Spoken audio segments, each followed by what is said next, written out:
There are stories buried deep in history that were never meant to be told. Tales whispered behind church walls where the cross casts long shadows. In small towns where faith is law and silence is salvation, sometimes the most pious homes conceal the darkest secrets. Tonight, we step into one such story, where purity was praised but innocence was stolen, and the daughters of a holy man became vessels of something unholy. This is not just a tale of faith, but of fear. Not just of blessings, but of curses. The story of the pastor's daughters begins with the image of purity, devotion, and sacrifice that society has often cast upon them, not only as children of a holy man, but as living embodiments of virtue itself. To the town, their mere existence was proof of their father's unwavering piety, a visible reward for his commitment to God and to the flock he shepherded. Yet beneath that image of grace, these daughters were not seen as individuals, but as symbols, pressed into roles that they did not choose, expected to carry the burden of perfection upon their shoulders from the moment they were born. Their childhood was not one of freedom nor of carefree play, but one where every glance from a neighbor, every whispered prayer from a congregant, weighed down upon them as though they themselves were altars upon which faith was laid. To be a pastor's daughter was not to live an ordinary life, but to embody ideals so lofty that they could only ever break the human spirit beneath them. From the earliest days of their lives, the daughters were dressed in modest garments that reflected not only the values of the church, but the unspoken demand that they never tarnish the image of their family. They were taught to walk quietly, to speak softly, to lower their eyes when men spoke, and to carry themselves as though they were already halfway to sainthood. Their father's sermons painted them as radiant blessings, as gifts from God that sanctified his household, and while the congregation smiled upon them with reverence, those same smiles carried an unshakable expectation. Every act of kindness they performed, every moment of humility, was seized upon as evidence of divine favor. Yet what of their inner desires, their fears, their doubts? Those were never spoken of, never allowed to surface, because their lives were not theirs to own. Their identity was bound to their father's pulpit, their reputations shackled to his name, their very bodies turned into symbols of a purity that the town worshipped from afar. As they grew older, their presence took on an almost otherworldly quality in the eyes of the congregation. Mothers held them up as examples for their own daughters to imitate, whispering warnings to keep away from vanity and sin by following the pastor's children's example. Fathers watched them with a mixture of admiration and quiet unease, for to some, their grace was not merely spiritual, but hauntingly beautiful in a way that stirred thoughts best left buried. The daughters could not step into the market square or stand outside the chapel doors without becoming the subject of hushed conversations, without drawing eyes that projected onto them every virtue or vice that the town secretly carried. Their lives were lived under a relentless gaze, and in that gaze, innocence could never remain untouched. What was celebrated as a blessing began to feel more like a chain, invisible yet heavy, binding them to a fate they could neither question nor escape. Within the household itself, the weight of expectation was no lighter. Their father, though stern and deeply devout, seemed blind to the shadows cast upon his daughters by his own pedestal. He prayed over them each night, thanked God for their existence, and reminded them that they were chosen to walk a path few could endure. Yet in those words of praise was a subtle curse, for they were never allowed to stumble, never permitted to falter. To doubt was to sin, to question was to invite shame, and to resist was to dishonor not only their father, but the God he served. Every breath they took was policed by faith, every gesture measured against the ideal of purity. If they cried, it was taken as a trial of spirit. If they laughed too freely, it was seen as vanity. If they lingered in silence, it was interpreted as deep devotion. They could not simply exist. They had to represent something greater than themselves, something beyond human. And in that transformation from daughters into symbols, something inside them was slowly being consumed. The community began to tell stories of the daughters, embellishing their quiet lives with myths of grace and miracle. Some claimed their prayers had cured a sick child. Others whispered that their footsteps carried a holy stillness.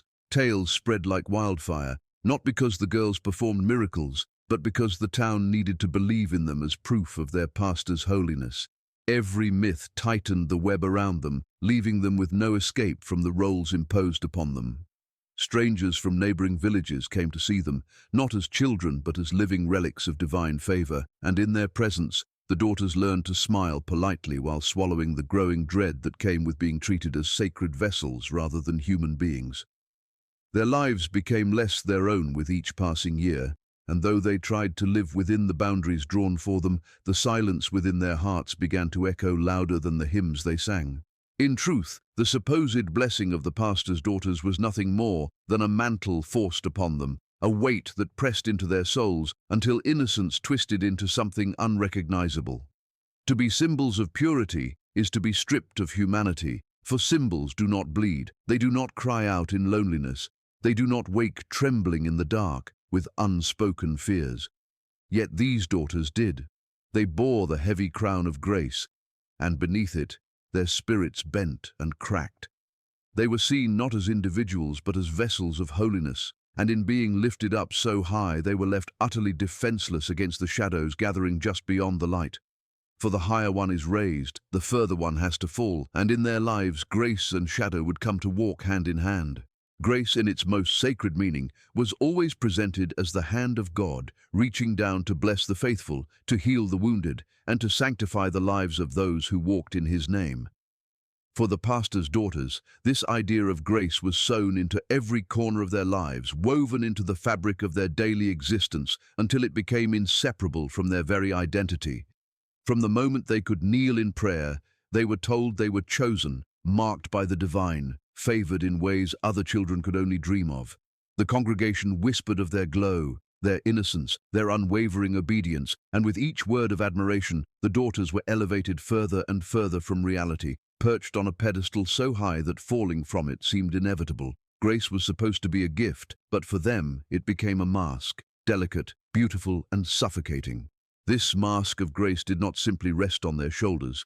It consumed them, hiding the cracks of their humanity beneath a painted illusion of holiness. When they faltered, as all children do, those falters were quickly erased by the town's insistence that they could not possibly be like everyone else. A spilled jug of water was forgiven as a trial meant to strengthen their patience. A moment of anger was reframed as a test of spirit that they had bravely endured. Their mistakes were never allowed to be simple mistakes. They were rewritten into sermons, transformed into symbols of faith, pressed into narratives that stripped them of the right to be flawed. The girls were never permitted to weep openly or rage against their circumstances, because to do so would betray the carefully constructed image of divine favor. And so, they learned to conceal their pain behind the mask, to let the world see only what it wished to see, while beneath the surface, shadows began to fester. Grace, once spoken over them with joy, began to take on the form of a prison. Their lives were measured not by their own choices, but by how well they maintained the illusion of holiness. Even their smallest gestures were scrutinized by the watchful eyes of the congregation. A bowed head became a symbol of humility, a shy smile a sign of godly modesty, a soft-spoken word evidence of heavenly obedience. What the people did not understand was that these gestures were not born of freedom, but of fear. Fear of disappointing their father, fear of shattering the image of perfection, fear of being revealed as ordinary. They bore the weight of grace as one might bear chains, smiling through the suffocation because they were told it was their blessing, their sacred duty, the reason they existed at all. Behind closed doors, the daughters often whispered to one another of what it might feel like to be unseen, to walk unnoticed through the marketplace, to laugh loudly without a dozen eyes judging them. They dreamed of anonymity as though it were a kind of salvation, of being freed from the suffocating grip of grace. Yet even in their private conversations, there was hesitation, a lingering dread that even their thoughts might betray them. Grace, as preached from their father's pulpit, demanded not only obedience in action but purity of mind and heart. To question it was to invite condemnation, to wish for escape was to court sin, and so even their longing for freedom was laced with guilt. The mask had been fixed so tightly to their faces that they no longer knew where it ended, and they began. To the outside world, grace appeared to shield them, but in truth, it made them vulnerable. The very illusion that protected them from scrutiny also blinded others to their suffering. When they trembled beneath the weight of expectation, no one noticed. When they cried themselves to sleep, no one believed it possible. The mask of grace was too convincing, too powerful, and the congregation too eager to believe in it. People clung to the idea of the daughter's perfection as proof that holiness could be born in flesh and blood, and in doing so, they denied the daughters the very right to be human. Grace had become a wall that kept their true selves hidden and isolated, a wall built so high that not even their cries could escape over it. As the years passed, the daughters began to sense that the mask was not only a burden, but a lure for something darker. Shadows gathered at the edges of their lives, drawn to the very image of holiness that made them so untouchable. There is a cruelty in how grace can attract darkness, how the very thing that is celebrated becomes the thing that is hunted. The daughters, cloaked in the illusion of divine favor, seemed to shine like candles in the night, but candles do not burn without drawing the moths. They were never taught to defend themselves against those who would seek to exploit them, because the town believed grace itself was their shield. Yet what shield could protect them from those who lurked beyond the edges of the congregation, from desires that twisted purity into obsession, from unseen forces that sought to corrupt what was most celebrated? The mask of grace did not repel the shadows, it beckoned them closer, making the daughters both untouchable and tragically exposed. In this way, grace revealed its double edge. It uplifted them in the eyes of the world while hollowing them out from within. It promised safety, but delivered solitude. It demanded purity, but suffocated their humanity. It masked their fear, their sorrow, their anger, their yearning for lives of their own, until the daughters themselves began to forget who they truly were beneath the endless expectations. The mask became their face, and behind it, the shadows waited patiently, knowing that sooner or later all masks crack. And when they did, the daughters would have no refuge left to turn to. Shadows have always been more than the absence of light. They are the places where unspoken truths dwell, where fears take shape, and where hidden hungers move unseen. For the pastor's daughters, the shadows became ever-present companions, drawn to them as if their innocence itself acted as a beacon. To the townspeople, the daughters were figures of reverence, radiant symbols of virtue blessed by divine grace. Yet, as light draws shadow closer, their very sanctity seemed to invite darkness into their lives, a darkness that did not announce itself with thunder but crept quietly, patient and unyielding. These shadows took many forms, both human and unseen, each feeding upon the aura of purity that surrounded the girls, each waiting for the moment when the mask of grace would crack, exposing the fragile souls hidden beneath. In the beginning, the shadows were subtle. Whispered rumors at the edges of gatherings, lingering glances from men who cloaked desire beneath reverence, whispers from women who projected envy and suspicion under the guise of piety. These were shadows born of human weakness, yet they clung to the daughters with a persistence that was almost supernatural.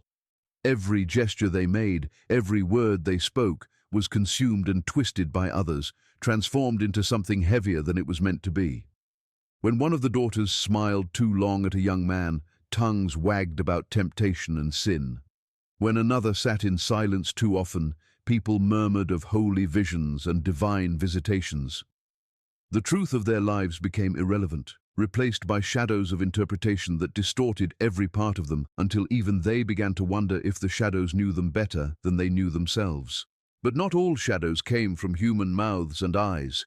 There were darker forces at work, forces that seemed to slip silently between the cracks of faith, using the daughters as both stage and sacrifice. At night, when the candles burned low and the air grew heavy with silence, the girls often felt as though they were being watched, not by neighbors or parishioners, but by something colder, something ancient, something that lurked in the corners of their room and the hollows of their dreams. They would wake trembling, breath caught in their throats, convinced that hands had brushed against their hair, or that voices had whispered their names in tones too low for anyone else to hear. When they confided in one another, they discovered the experiences were shared. Each felt the pull of something that lingered just beyond sight, something that wore the familiarity of faith but carried with it the chill of corruption. The shadows found fertile ground in the very sermons preached from the pulpit. Words of sin, punishment, and eternal damnation took root in the minds of the daughters, shaping their thoughts, weaving fear into the fabric of their faith. To live with grace was to believe they were protected, yet the darker side of those same teachings suggested that they were targets for envy, for evil, for the devil's schemes. With every warning their father thundered from the pulpit, The daughters saw reflections in their own lives. Were the temptations he described already surrounding them? Were the shadows lurking in their bedrooms the very demons he warned against? And worse, was their father's grace enough to protect them, or had his sermons unknowingly invited those forces closer? The shadows grew bolder with time, no longer confined to whispered voices or fleeting sensations. They began to manifest in ways that could not be easily dismissed. Objects in their home shifted without explanation. Wooden floorboards groaned under invisible weight. Doorways seemed darker than they should have been, as though something waited just beyond them. The daughters found themselves gripped by sudden fits of dread, their hearts racing as though danger stood directly behind them, though no one was there. Even in daylight, the shadows clung, appearing in the eyes of those who gazed at them too intently, in the smiles that lingered too long, in the murmurs of devotion that carried a note of possession rather than piety. The line between human and inhuman began to blur, as though the shadows were no longer separate entities, but had fused with the desires and weaknesses of the people around them. The cruelest truth about the shadows was their hunger. They were not content to merely linger, they sought to consume, to pull the daughters deeper into their grasp. Every act of reverence from the congregation was a double-edged sword, for behind the praise lingered obsession, and behind obsession waited the shadow's hand. Every whispered rumor was a seed of doubt planted in their minds, stripping them further of their sense of self. The shadows thrived on this erosion, on the slow breaking of spirit, for they did not need to strike openly when silence and expectation could do the work for them. What was disguised as holy blessing became bait, and the daughters, bound by the illusion of grace, found themselves unable to resist the pull. They were caught in a cruel dance where every step forward toward the light drew the shadows closer, where the very thing meant to protect them was the reason they were hunted. To live in the presence of such shadows was to exist in a constant state of unease, every moment tinged with the fear that what followed them would soon reveal itself fully. They were praised as untouchable, yet the truth was that they were more vulnerable than anyone. The shadows did not seek those already steeped in sin or broken by life. They sought the brightest lights, the most celebrated purity, because corrupting that was a far greater triumph. And so, the pastor's daughters became prey, not despite their grace, but because of it. They were the perfect paradox, symbols of divine favor in the eyes of men, and irresistible offerings to the shadows that crept ever closer, waiting for the moment when innocence would finally surrender to the darkness that had been circling them from the beginning. The phrase horrific blessing carries within it a paradox that reflects the very nature of the pastor's daughter's existence, for what the town proclaimed as divine favor was in truth a curse that stalked their every step.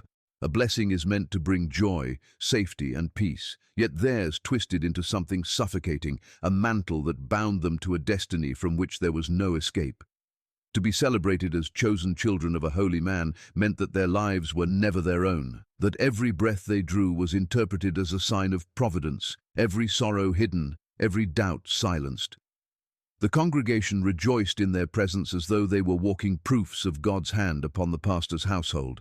But in doing so, they trapped the daughters in a cage woven from reverence and expectation. They were not allowed to stumble, to falter, to be flawed, for to do so would unravel the myth that had been built around them. And so the blessing hardened into shackles that pressed tighter as the years went on. The horrific blessing also revealed itself in the way that the daughters were adored by strangers yet left unprotected when shadows gathered around them. Their reputation for purity became a lure for those who saw them not as human beings, but as objects of obsession. What the town declared holy became irresistible to those who wished to possess it, and in their pursuit of something sacred, they brought forth something profane. The girl's beauty and innocence, praised from pulpits and repeated in whispered gossip, became the very qualities that attracted danger. The blessing that was supposed to shield them instead marked them like prey in the eyes of forces both seen and unseen. In a cruel twist, their celebrated grace became the reason they could never walk unnoticed, the reason every step they took was shadowed by gazes that wished to claim them. What others cherished as a sign of God's favor felt to the daughters like a mark painted on their foreheads, declaring to the world that they belonged not to themselves but to the myth their father's faith had created. Even within their own household, the blessing turned into a burden. Their father, proud of his daughters, often proclaimed from the pulpit that they were gifts entrusted to him by God, blessings that sanctified his ministry. Yet in doing so, he unknowingly fed the very narrative that consumed them. He believed that their purity was a light to the town, a source of inspiration, but for the daughters it was a constant reminder that they could never escape the eyes of others, never live free of scrutiny. Their moments of weakness were not forgiven as human error, but judged as threats to the image of sanctity their father worked so hard to maintain. The blessing he spoke of was meant to elevate them, but it chained them to roles that suffocated, demanding perfection from children who longed only to breathe. It was horrific not because it was cruel in its intention, but because its weight was unbearable, because its glow blinded the town to the suffering it inflicted, because its very holiness left no room for escape. The blessing became most horrific in the way it intertwined with silence. To question it was to risk being seen as ungrateful or even blasphemous. To resist it was to dishonor their father, and, by extension, God himself. And so the daughters kept their fears hidden, their doubts locked away, their voices swallowed. The silence grew heavy, pressing upon them with every passing year, until it felt as though the blessing itself demanded not just obedience, but surrender of the soul. The more they smiled, the deeper their despair sank, for they understood that they could never tell the truth of what it meant to be chosen. The horrific nature of the blessing lay not in open torment, but in the subtle, suffocating way it stripped them of their ability to speak, to resist, to claim their own humanity. In silence, they carried the weight of everyone else's expectations, and that silence fed the shadows waiting just beyond the edge of the light. The congregation continued to exalt the daughters as though their very existence proved that righteousness was rewarded in tangible form. They were pointed to as examples of how faith could manifest in flesh and blood, and the townspeople clung to that belief because it gave them hope. Yet in their adoration lay blindness, for they could not see the cost of such a role. The horrific blessing was that the daughters were never allowed to be seen as they truly were, flawed, frightened, longing girls, but only as vessels of perfection that reassured the town of its own faith. And in that blindness, the daughters became isolated, trapped within a gilded cage of praise, each hymn sung in their honor, another bar locking them inside. The blessing demanded they be more than human, and so it stripped away the humanity they most desperately needed to survive. The curse of the blessing grew heavier with each passing year, until it was clear that the very thing celebrated as their protection had instead delivered them into the hands of shadows. The townspeople believed their purity would shield them from harm, but purity without power is only fragility disguised as strength. Their blessing made them untouchable in name, but defenseless in reality, the perfect paradox that left them standing as beacons for darkness. What the world praised as light was, to the daughters, nothing but a torch that burned them slowly, binding them tighter to a fate that they could neither escape nor refuse, a fate that left them open to being touched by grace and taken by shadows all at once. Faith and fear are often woven together in ways that cannot be easily separated, and for the pastor's daughters, their lives became the embodiment of that uneasy duality. Faith was the air they breathed, instilled in them from birth, a constant presence that defined every word, every gesture, every expectation placed upon them. It was their father's legacy, the guiding light of the town, and the structure around which their lives were carefully built. Yet within that same faith lay the seeds of terror, for every promise of salvation carried a warning of damnation, and every sermon about God's protection echoed with the possibility of his wrath. To walk in faith was to believe in grace, but to stumble even slightly was to feel the looming shadow of judgment. The daughters found themselves living in a space where devotion could never fully silence dread, where every whispered prayer was both a comfort and a plea to be spared from the horrors that seemed to linger at the edge of their existence. The duality of faith and fear revealed itself most clearly in the sermons their father delivered to the congregation. His voice thundered of righteousness, of the blessings that awaited those who walked in obedience, but equally it trembled with warnings of sin, corruption, and eternal fire. For the daughters seated near the front, these words were not just teachings, they were chains wrapped around their hearts. Faith told them they were chosen, that their purity was a shield, but fear whispered that one misstep could undo it all, that shadows waited hungrily for the slightest falter. Every prayer they offered felt like both a shield and a confession, for even in moments of stillness, their minds carried doubts, desires, and fears that the church had taught them to see as dangerous. The blessing that raised them high in the eyes of others became a precarious perch, one from which they believed they might fall at any moment into the depths of sin and ruin. Faith demanded of them a life of sacrifice, but fear turned that sacrifice into a constant torment. They were told to trust in God's plan, to surrender themselves fully to His will. Yet what they experienced in their daily lives often felt like abandonment rather than guidance. The silence of unanswered prayers became louder than any hymn, and in that silence their fear took root. When they woke at night trembling from nightmares of shadowed figures, their faith instructed them to pray, but their fear told them those prayers would never reach beyond the ceiling. When they felt eyes watching them from the corners of darkened rooms, faith urged them to believe it was the Lord testing them, but fear insisted it was something else entirely, something that did not answer to light or prayer. In this way, their devotion became inseparable from their terror, each feeding the other until they could not tell whether they believed out of love for God or fear of the darkness stalking them. The townspeople, wrapped in their own devotion, often reinforced this duality without realizing the harm it caused. They praised the daughters as examples of faith, pointing to them as evidence that God rewarded piety with beauty and grace, but in the same breath warned them of the dangers of pride, temptation, and the devil's hand. To be exalted and cautioned in the same moment left the girls in a state of perpetual unease, unsure whether they were cherished saints or trembling sinners in waiting. Their lives became a balancing act upon a razor's edge, where faith promised salvation, but fear always whispered of the fall. Every word of admiration felt fragile, always accompanied by the warning that it could be snatched away the moment they erred. In their hearts they carried both the warmth of being chosen and the chill of being hunted, each inseparable from the other.